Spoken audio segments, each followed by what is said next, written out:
Okay guys, kali ni abang ada satu apps rollers yang baru dan terkini upgraded guys. Apa beza dengan apps roller yang lain?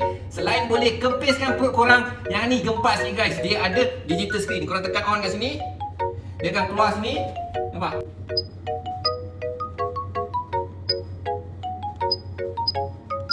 Dia kira berapa banyak kau buat, calorie counting dan juga timer dalam satu masa yang sama. So, bila korang beli yang ni, korang akan dapat sekali pelapik lutut. Dan sambil korang workout, korang boleh time phone korang kat sini. Nampak? So sambil workout, sambil boleh tengok movie ke, layan video klip ke kan. Dan dia kali ni dia rubber coated. Maknanya dia grip atas lantai, simen ataupun atas mozaik korang boleh buat. Kali ni rebound dia lebih kuat, nampak? Sponge elbow yang lebih tebal dan pembuatan ni yang betul-betul kemas. Ianya memang premium, memang berbaloi guys.